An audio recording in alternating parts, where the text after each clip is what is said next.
greater error.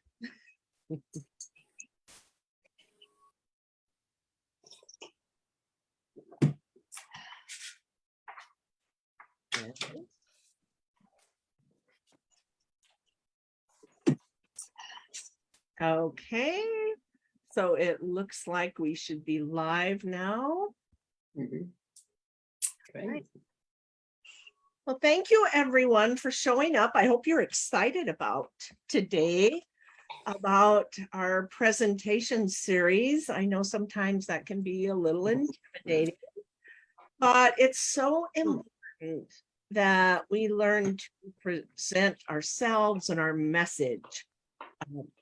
That's what people hear, and people will accept us and want to work with us if we get really good at that.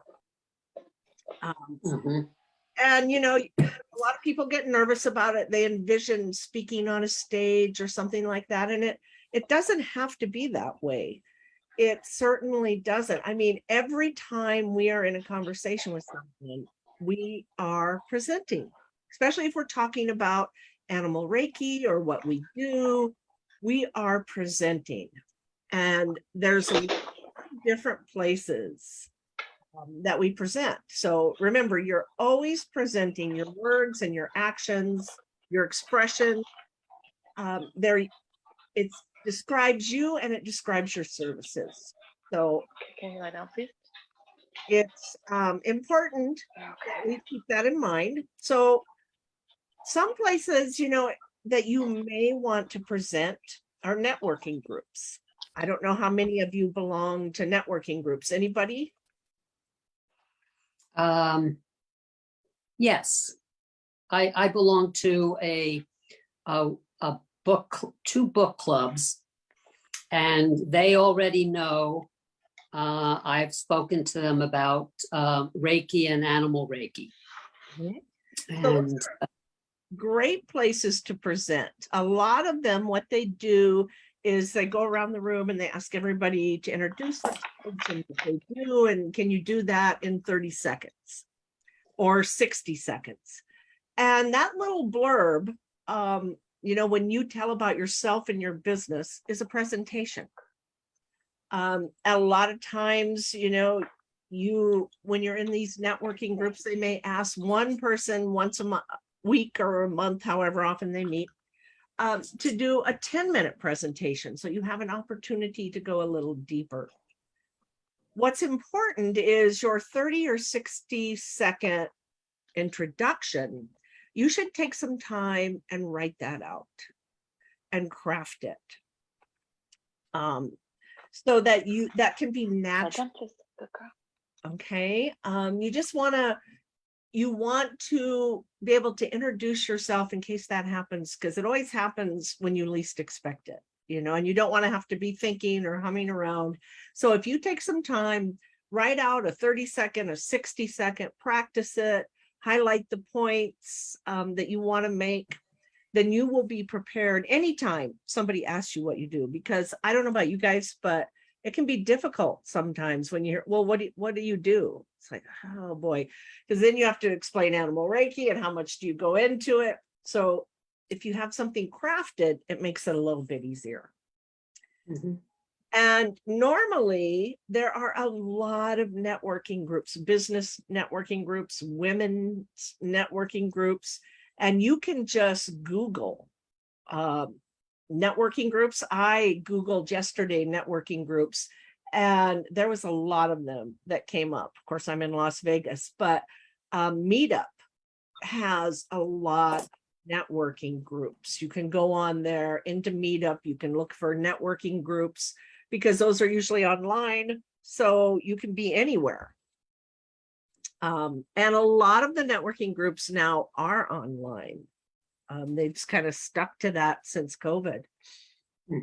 And Jamie, would you repeat that, please? It's called Meet. Meet Up, MEET and UP. Okay. So Meetup is a platform where it's all over, and you can put in events and different things. So if you go sign up and get an account on Meetup and then just search for networking events, you can go through and find them. And Okay. don't forget, you can Google networking groups near me, and whatever is local will show up. Okay.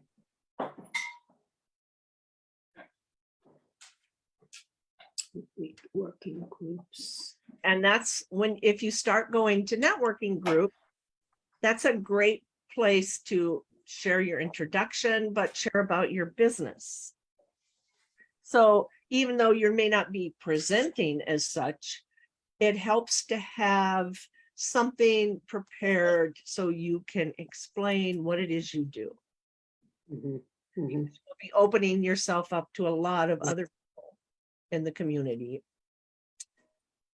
So another place you may not think of that you're doing presentations is shelters and sanctuaries.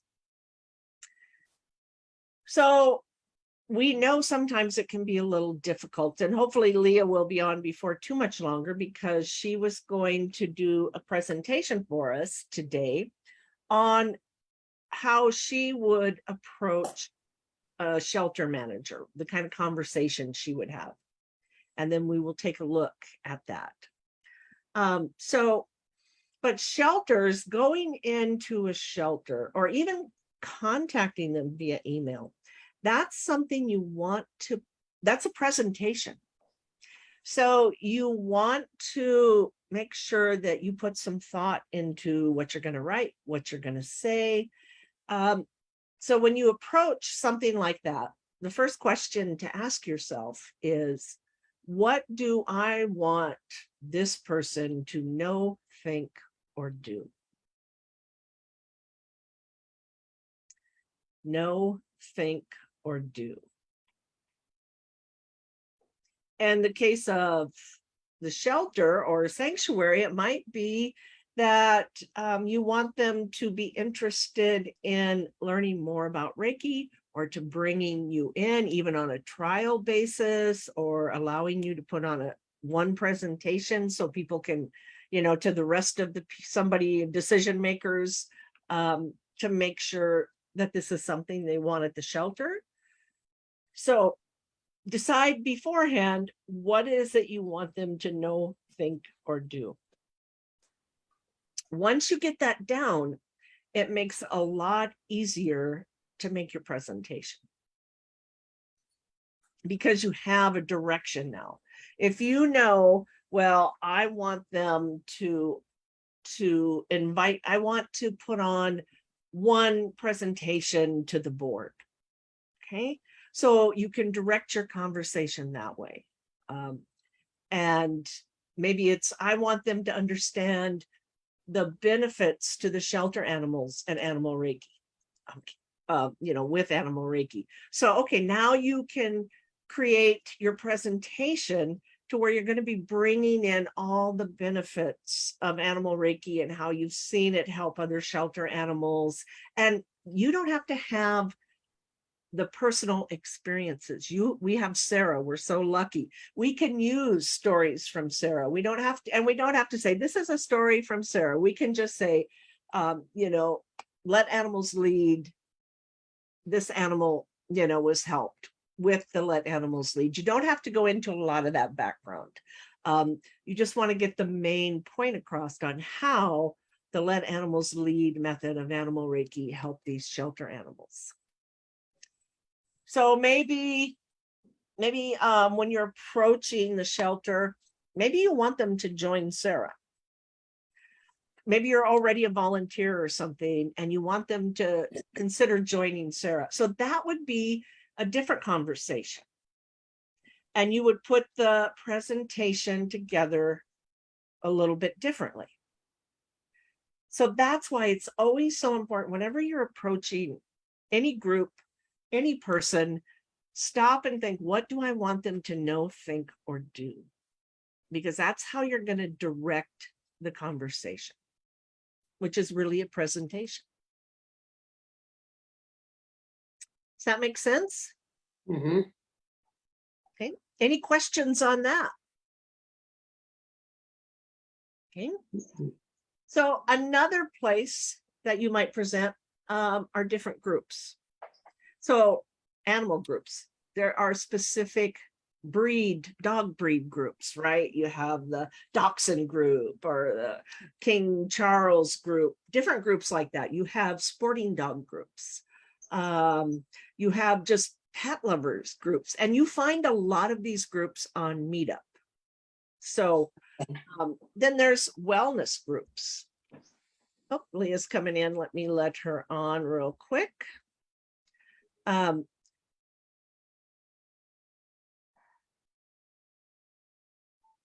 we're going to make. I'll be right back. Excuse me. Okay, no problem. All right.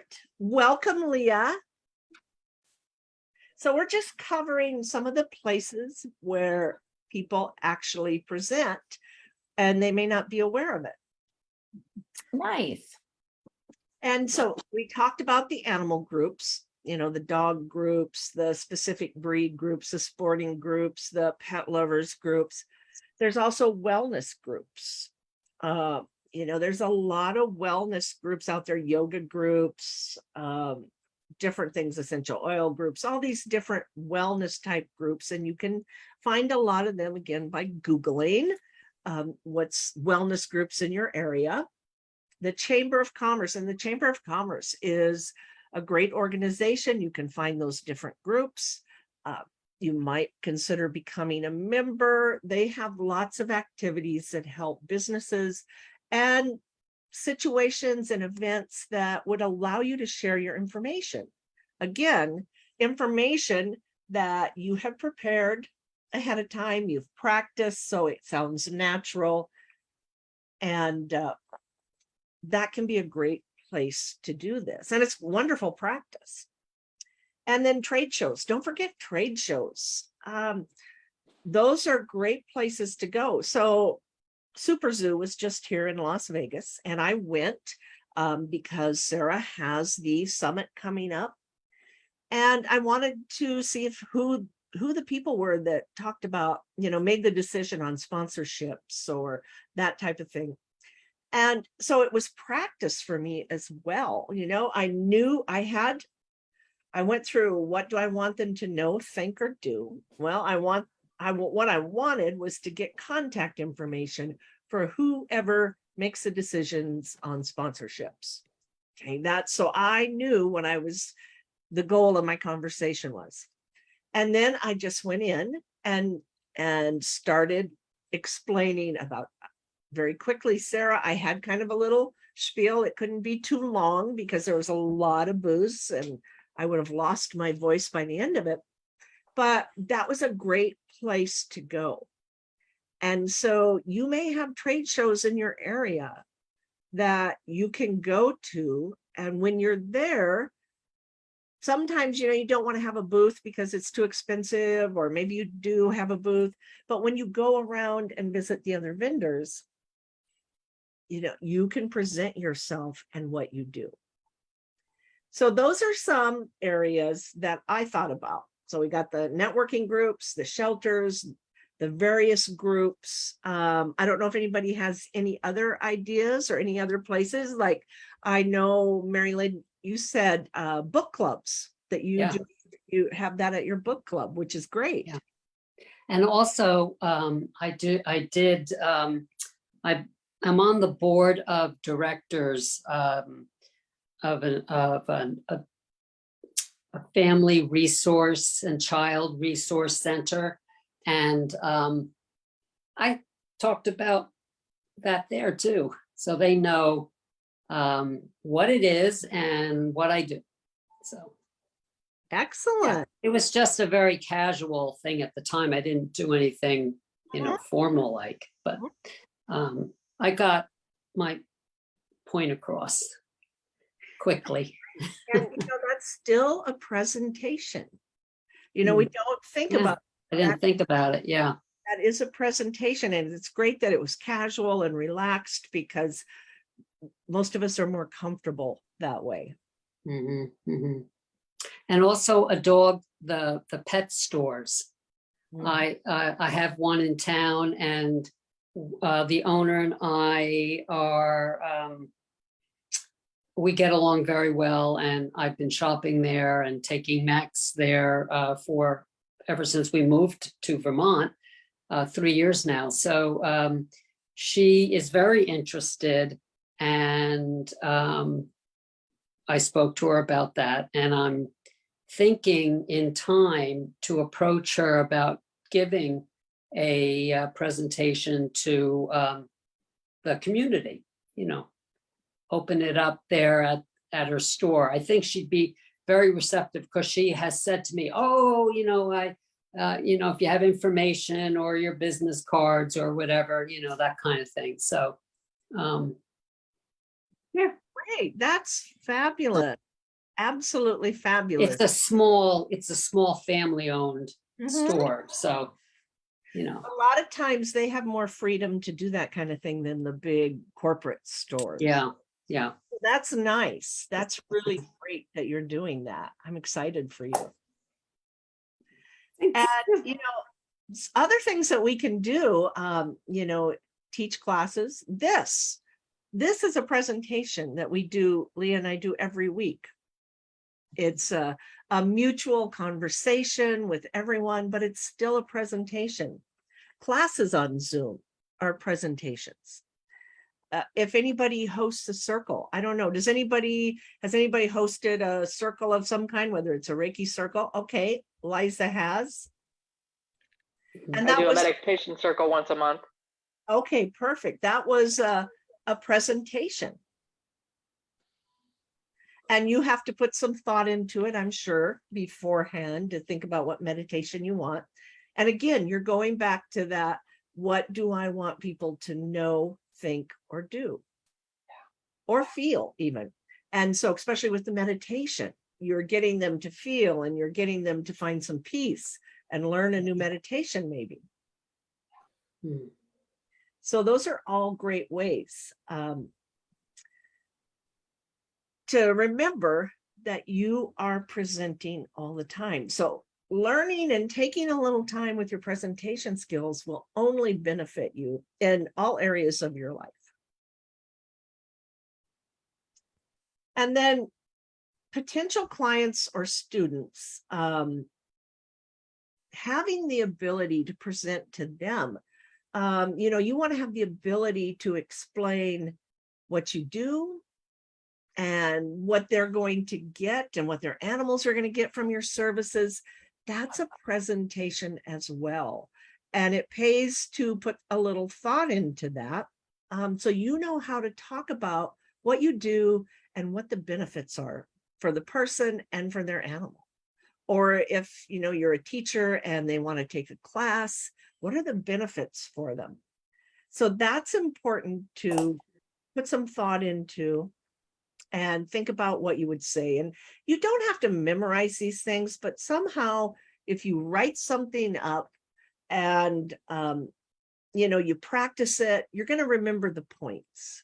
And so when time comes for you to present this, it's going to sound very natural, because it is natural. It's just that this is what you want to talk about.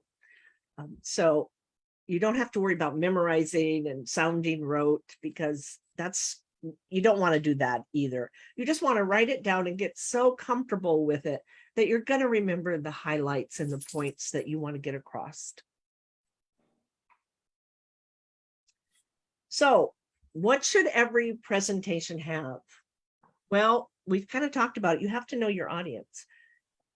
Presenting to a networking group is not going to be the same as presenting to a shelter manager or to maybe a sporting dog group. So your audience is going to make a huge difference on how you direct your presentation. That's why it's so good to write down some points, write down the benefits of what it is you do, write down different ways on how you could explain it. And this is just so you get comfortable with it. Put some effort into trying to explain it so that it flows, that it's not rambling, it's short, it's concise, it explains it. And then you're going to have this that you can use. Oh, okay, so this, when you introduce yourself and somebody says, oh, well, I'm a shelter manager. Okay. So now you kind of have an idea in your head how you can present this information to them. What you want to do in every presentation is connect to the audience. Once you know who your audience is, you want to connect to them. Because really, if you can't connect to the audience, people are, it's just going to go like right over their head. And we'll talk later in the series on how you do that, because storytelling is probably the most phenomenal way to connect to an audience. But for now, just know that when people are emotionally engaged with you, they're listening. They're hearing what you have to say. You're having an impact on them. And that's what you want. You want them to emotionally engage as you share whatever it is you're sharing with them. So if you're going to speak to a shelter, you want to bring Animal Reiki in. Take some time and research that shelter. Find out about them. What's their mission statement? How big are they? What are, just look at some of their blog posts. What are they saying? Get a feel for them, because that's going to help you present in a way that they will emotionally connect with you and you can connect with them. You want to know what is their project? What's their big thing that they're trying to do? Is it like become no kill? Is it whatever it is? Go in knowing a lot about that shelter, because that's going to help you present to them. It's also going to help you be able to connect to them. And you may find out, maybe it's a group, not a shelter, but maybe it's a group that you don't resonate with. And then you might say, I don't say it's a business group. And it's just, whether it's all about money or, whatever it is, something about their mission statement, you go, this doesn't resonate with me. Then you will know that maybe that's really not a good place for you to go and present and try to join.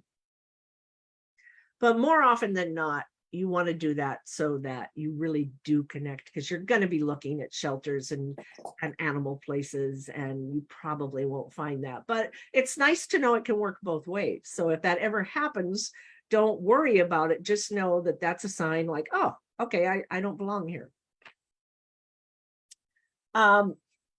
So stories, I kind of briefly mentioned that. And throughout history, humans have been communicating through stories. We are storytellers. Just think about your conversations with your friends, the stories that you tell, right? We are storytellers, and stories connect us. They keep us engaged. They keep the presentation interesting. If you go to any presentation and just start giving facts and figures, you can do that, but you have to use them sparingly. Because if it's all facts and figures, just think about it. You're probably pretty soon, eyes are like, oh, okay, or their minds are drifting and it just goes right over their head. And they lose interest. They lose what? They lose the connection. And that's what we're trying to do, is to connect with everyone. I briefly mentioned earlier that stories don't have to be something that happened to you. It can be a story that you read from SARA. It can be a friend or it could be something you read in the news. And you can just briefly say,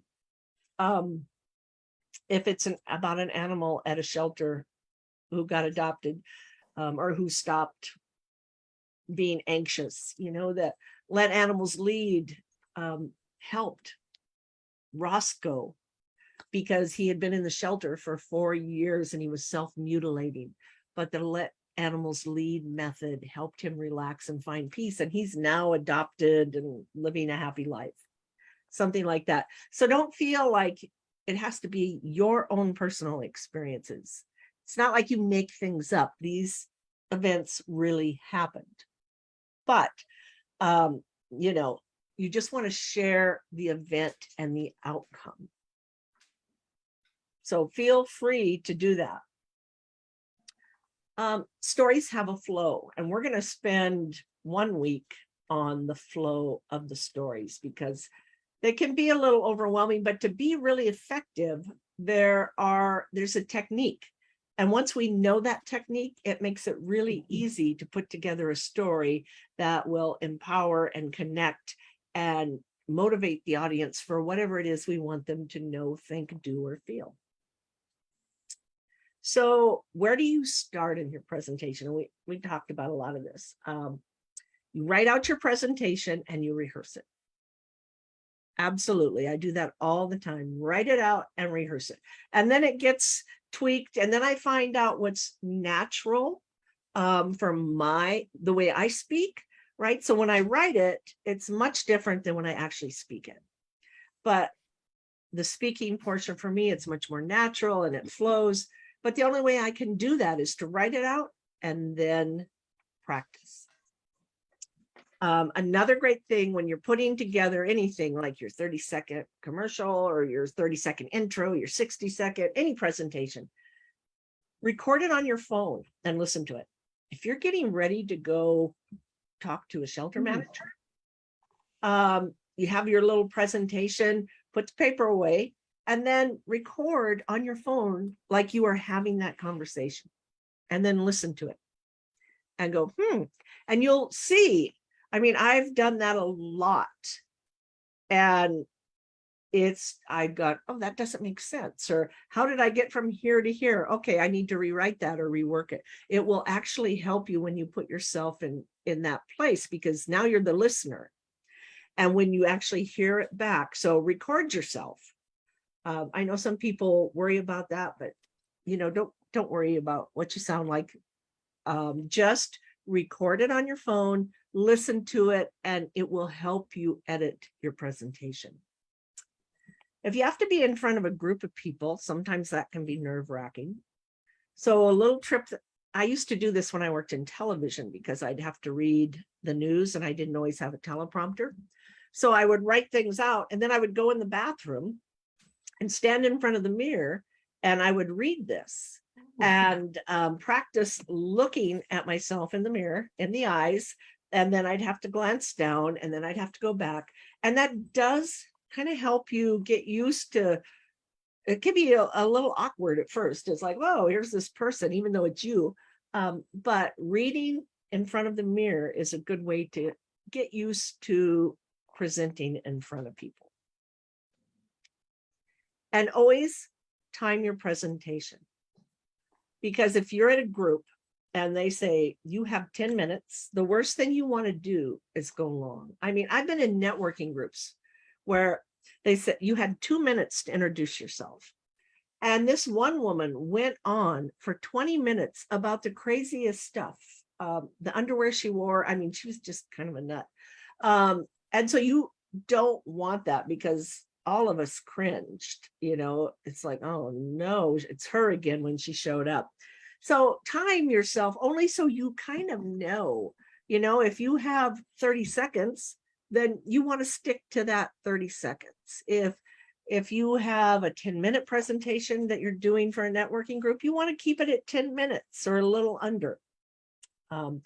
And it also helps you just have a better feel for your information. When you're speaking, you're more in control. You have a good idea on how long it's going to take you to get to your points. Or you may realize, oh, you know what? I'm taking a little too long. And I still have these points to get to yet. So I'm going to talk about those quickly. So you just want to keep your audience in mind, who they are.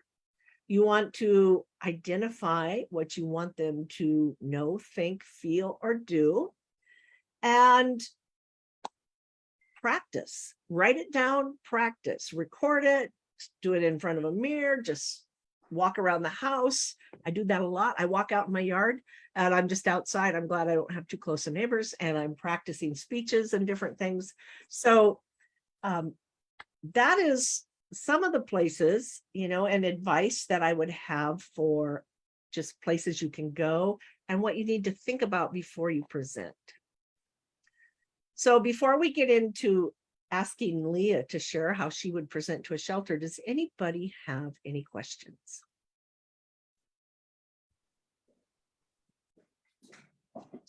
No? Are you guys ready to try this? No? Darlene says nope.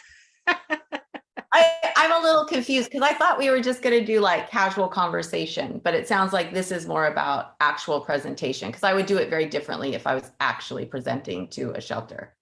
So if I'm actually presenting to a shelter, I'm going to reach out first with an email and a call and maybe follow up in person and try and set something up. And I would do a presentation because I feel like pictures and stories are easier when you do that. But then sometimes when I presented to the Silicon Valley, I just had to go in and Right.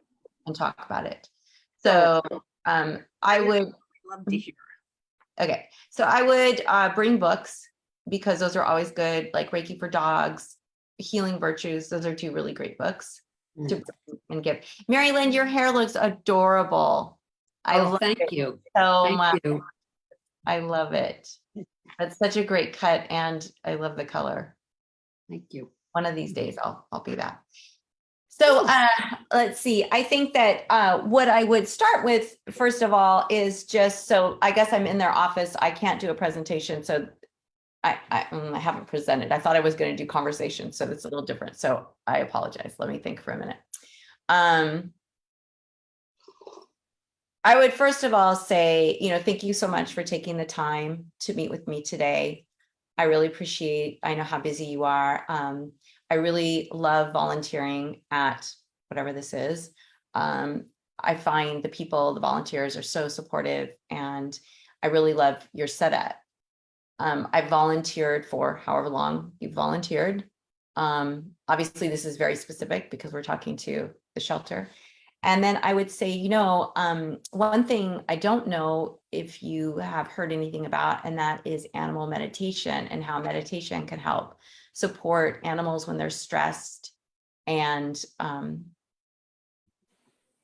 out of balance, injured, or when just in that chaotic shelter environment. And so they'll probably say, no, I've never heard of that. And so then I could say, and now obviously I'm going to say I'm the vice president of SARA, but you all could say I am a member of an incredible organization called the Shelter Animal Reiki Association.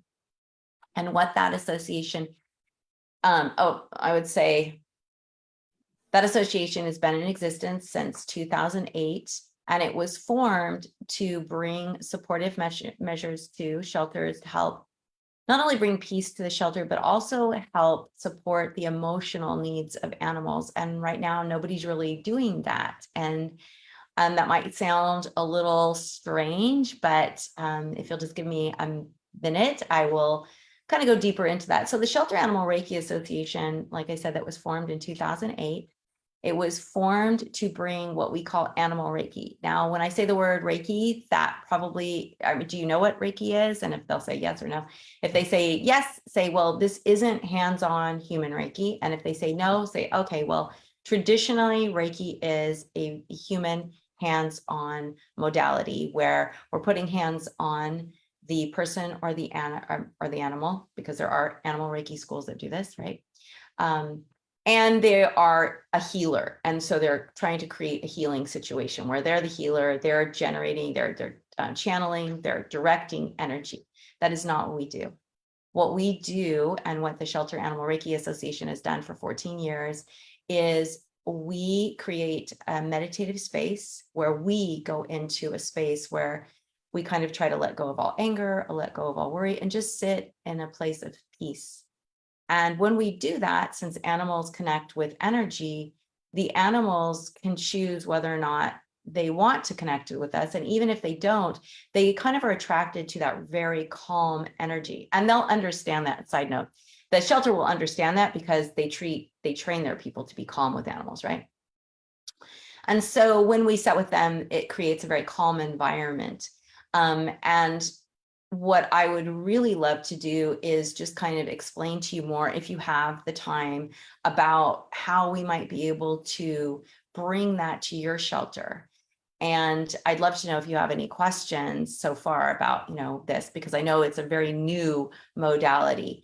And then they can say whatever. And then you can say, well, again, we've done this for 14 years. We're actually, and I think that what I would say, again, I'm doing this off the cuff, so it's not as prepared. I would say when I introduced SARA that we are a global nonprofit, that we are in 74 shelters around the globe. And we have been supporting shelters since our inception in 2014, which is true. We had 2 founding shelters.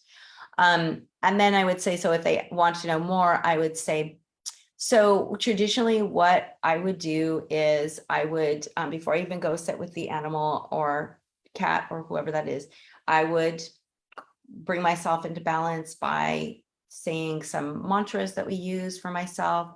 And then I would just go and either sit or stand by the animal. It really depends on, and this is an important keynote, is that it's really important that the animal is comfortable with my presence. So if I notice that the animal is agitated by my presence, what I will do is I will either leave and just stand outside the door, or I'll just move down a little further, or I'll just turn my back.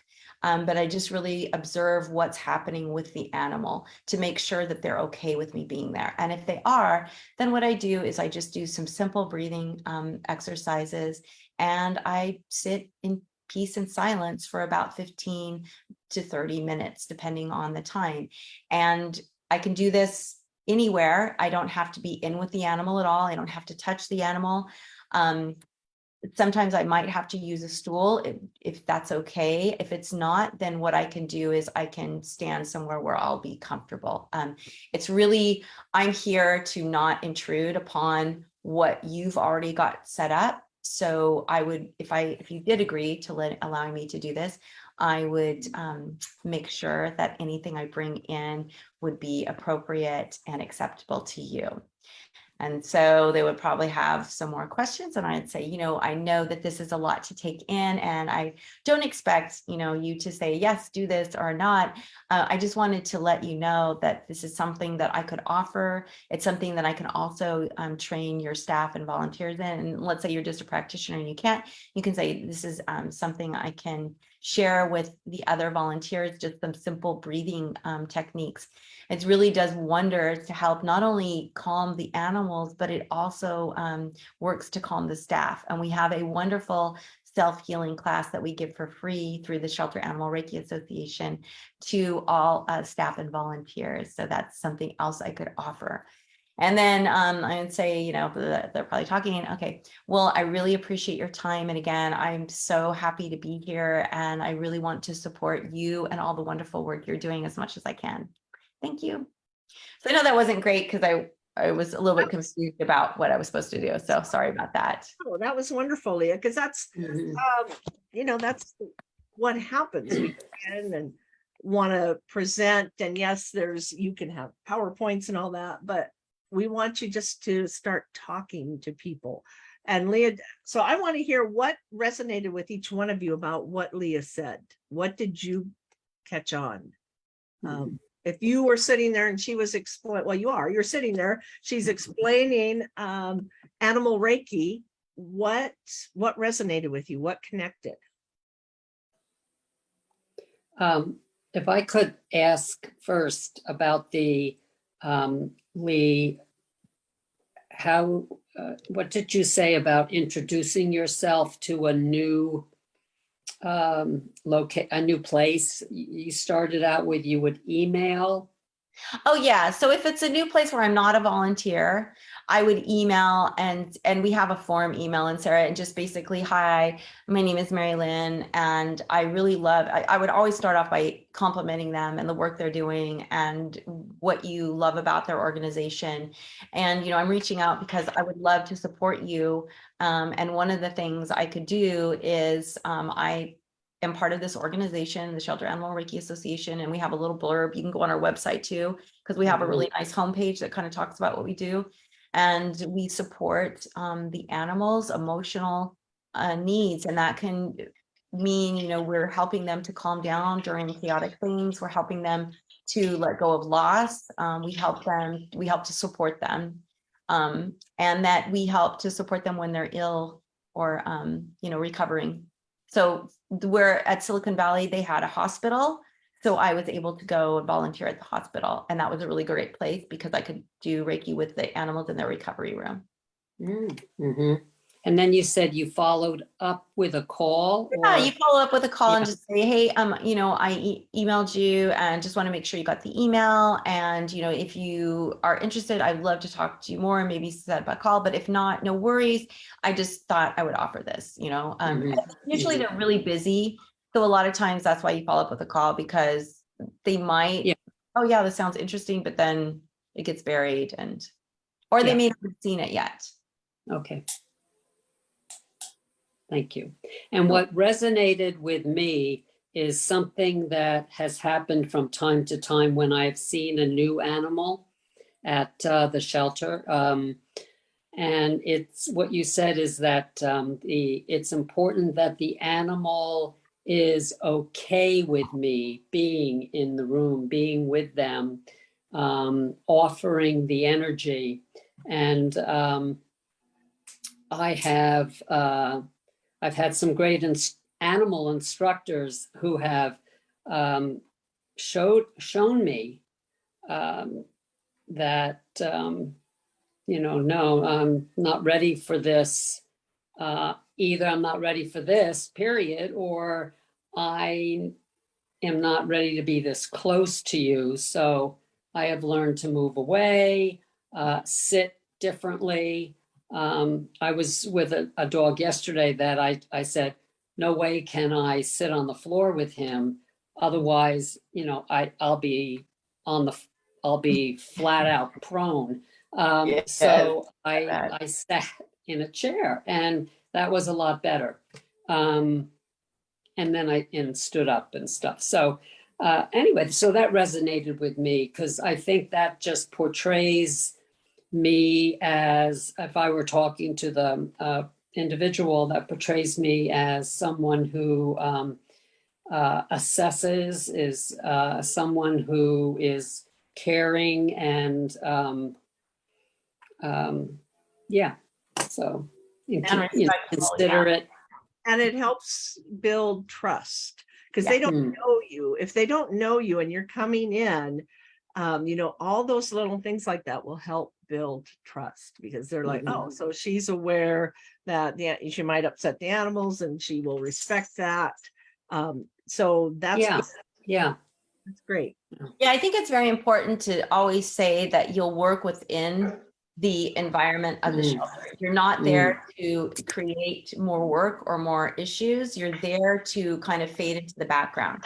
And that's a really important thing to, I think, make known, because what's happened in the past when I've presented, you know, and this is a lot of different areas, is that they're like, okay, well, we can't make any special accommodations for you. We can't, you know, you can't go in with the animals, or you have to take the animals out, or you have to, you know, they start to get defensive. So you say, you know, I will do this however works best for the shelter. This isn't about me. It's about you and the animals and how I can come in, you know, just seamlessly. I'm not here to make things more work, to make more work for you or to make things difficult. I'm here to support you and help you, however that looks. And then, you know, you can also say, you know, again, this has been used in 74 shelters around the world. We have never, with hundreds, thousands of practitioners, ever gotten a complaint. The only complaint we ever received wasn't about the technique. It was about the person themselves. You know, this person is very bossy. She's very, you know, in our face. We can't have her here. And that's different than, oh, your technique is awful. It's scaring the animals, you know, blah, blah. It was just, and it was thousands and one person. So you consider 14 years, we've got people all over the world using this. That's really amazing statistics. And that's something that you can share. You know, as a side note, when I went to this one horse rescue, it was a very small horse rescue. There were only 6 horses, but the guy who rescued, it took me forever to get in there. It took me over a year, and I got in through a friend who was a good friend of his, but even with her talking to him for a year, it took that long. And when I went there, I worked with Will, who was a retired or a rescued racehorse, and he was cribbing. And so he said, okay, well, you can work with Will. And so Will was in an open stall, and I just sat on a rock and turned my back to him and started meditating. And Sam came up and said, what are you doing? And I said, I'm meditating. And he said, well, aren't you going to go on with Will? And I said, no, I don't need to. And when I said that, he went, okay, I want to know more about this. And then he watched me and he watched Will. And at the end, he said, okay, so when can you come and teach me this? And so, you know, it's more powerful for us to be less obtrusive and more like in this, you know, most situations you want to be, hey, I'm here, I'm going to do this because you want to, like, you know, let people know you are in it. But for what we do, it's more about, I'm just here to fade in the background. I'm just here to support the animals. And it's very passive, so passive, it doesn't look like I'm doing anything. And you could say that, you know, it's just not here. Nobody's even going to know. And the byproduct of that is your energy starts to affect the shelter. You know, you can start sharing techniques with the staff, and really you're here to make this shelter a better place. Thank you. Yes, and that's great advice. So I know we're kind of running out of time, but I just want to go back. So one of the first things Leah did is she asked the shelter manager a question. Have you ever heard about Animal Reiki? That questions are a great way to engage people, great way to open up. Have you ever heard about Animal Reiki? Or have you ever heard about animal meditation? You know, people tend to engage. So that gives you an opportunity. So if you can use a question like that, that's great. And she did that. She talked about SARA. And SARA, we're so lucky because that's a great way to highlight our expertise. Mhm. And maybe you have some other expertise, but you want to build trust by letting this manager know that you're an expert, because you are. Mhm. And, you know, you want to highlight that expertise without like, well, you know, puffing up your chest. And you don't have to do that. But just by knowing that I'm a member of SARA, which is Shelter Animal Reiki Association, we have teachers around the world practicing the Let Animals Lead method in shelters, and we've had amazing results. That just gave you credibility. Okay. So she had points. So as she was discussing, you know, having this conversation with the manager, she had points. We are hands off. What we do calms the animals. I sit in peace and silence. I don't have to touch. So she had her points, right? Which you want to prepare before you go. What are the points that you want to get across that you think is important to this person that you're talking to? The shelter manager, they're busy. They don't want somebody coming in, messing up their system, getting in the way. Okay, I am just, you won't even know I'm here. I'm peaceful. I go along with, you know, whatever protocols the shelter has, I can work with. I don't have to touch the animals. I don't have to go in with them. So you would have your points depending on, you know, who you're talking to. And then she had what we call a call to action at the end. All the call to action is what do you want them to do? Mhm. Well, here's what you have some choices. I can come in and offer Reiki to the animals. I can teach your staff, or I can just come and help calm your staff. You know, are you interested in any of those? You know, and I think she did really good by giving them an opportunity at the end. You know, you always close with your call to action. So what you're asking them to do, basically you want them to bring you in. And she did that by saying, here's what I can offer, ... And then letting her know, I know you can't make the decision today. That's okay if you can't. Feel free to contact me. Or is it okay if I reach out to you in a week to see if, you know, reach back out to you in a week? And then shake hands and go about your way. So I think that was really good, Leah. Thank you. Well, it should be. I mean, you've only done that a time or two, right? Yeah, I know. I think it would be really helpful if you could just do like a little, maybe in the email, just like, here are the main things, an opening, an intro, what did you say? When you talk about your experience, your, what is that called? Yeah, What is it called? the expertise. Yeah, your expertise, and then, the creating trust, and then asking questions, and then at the end, the call to action. I think that would be really helpful to have like kind of a flow state, because in every conversation, that's going to be the same thing. Even if you're just talking to someone that you just met and, oh, do you want to learn more about this? Because I can give you the Shelter Animal Reiki Association website or my own website or whatever that is, right? So even if you can just be talking about this the same way over and over and over and over and over again to everybody, and using that same format of creating trust, when we do this, we always make sure the animal is comfortable. That's something you may not share in just a regular conversation, but it's a great way to just have these just single points. Mhm. I meditate with animals. I'm part of a large corp organization that's global, and we bring meditation to shelters around the world. We, work in the background. We don't need special services. We don't do hands-on, and we're really widely accepted, whatever. And then if you want to learn more, there's great website I can give you. Would you like to? Whatever that is. So I think that's a really good format and flow to give everyone. Yep, I can definitely do that. Because So, even for me, as I'm talking about this, I'm like, yeah, that's really great. mhm. Yeah, I'll do that, and I'll put it in the next newsletter. So if you guys are interested, just watch for that, and I'll have it in there. And some of the prep beforehand to get yourself ready, and then the flow of the presentation. Mhm.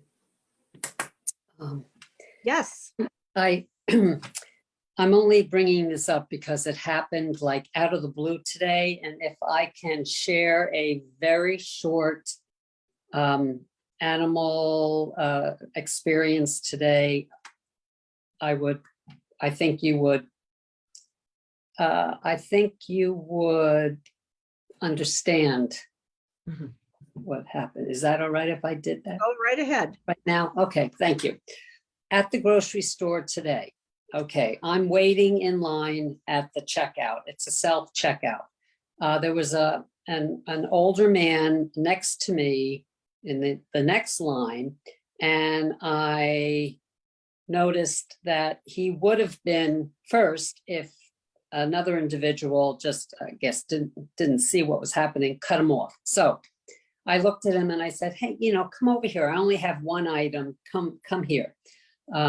Oh, that's okay. She's almost done at his register. I'm standing behind the register I was intending to go to. Then a second later, he looks at me and says, here, come in front of me. Because look, the people come here, come in front of me. I said, oh, you sure? Thank you. Okay. I walk up to the register. I scan the item. I look at the register, and there in the corner of the register on the machine is a typed label with the plastic label that you type the black letters on.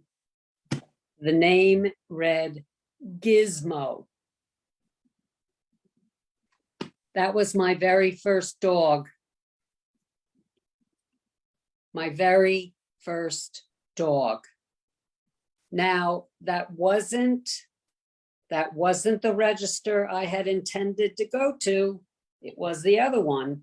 This gentleman urged me, here, come in here. So to me, I believe it was Gizmo saying, I'm thinking of you, Mom, and I, did my thing with him in my head, and wow, I'm just still blown away. That is such a cool story. Thank you for sharing that with us.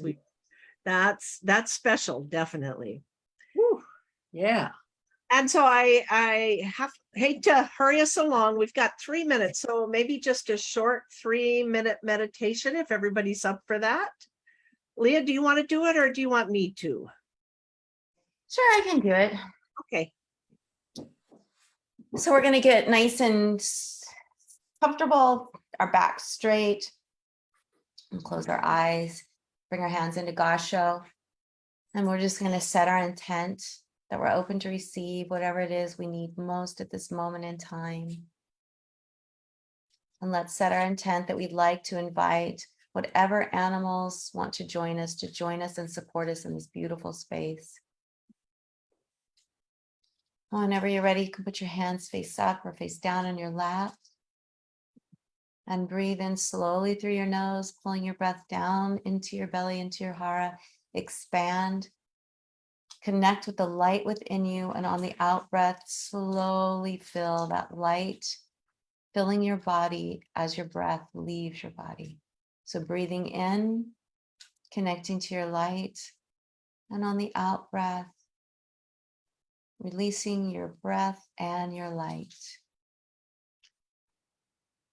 Just continue with this breath. And as you continue, see and feel your very beautiful, unique light filling your body and slowly seeping out into the space around you. Your light is filled with love and peace and joy. This is your true essence, who you truly are at your core. Anything else is not real. As you go throughout your day, tap back into this beautiful sense of peace.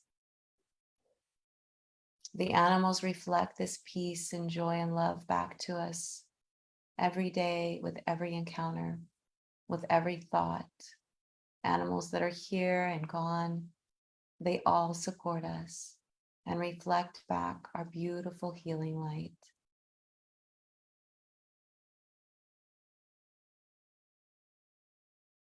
Just sit for a moment and sink into this beautiful space of non-attachment. Feel your body start to relax, your shoulders soften. All tension in your jaw is released. And as with this beautiful sense of peace and balance, that we will go through our day and into our night and into our week, always knowing that we can easily tap into this beautiful space we've created. Bringing our hands into Gasho. Thank you all so much. Thank you, Jamie, for a beautiful session and very informative. Lots to go back and listen to, but hopefully you can do that little cheat sheet. And I think that will be really helpful to all of us. Yes, thank you. Thank you for the meditation, Leah, and thank all of you for being here, Liza and Mary Lynn. Yeah. Thank you. Darlene. Thank you. Darlene, hi. Didn't say hi to you, so hello. So glad you could make it. And yes, thank you again, Jamie. This was really informative. Yes, thank you. Super helpful. Thank you. Thank you so much. Yeah, very helpful. Okay, I got to go to another call at 11:30. Okay. Bye. Bye. Bye. Bye. Take good care. Have a You good too. week. Bye-bye. Bye.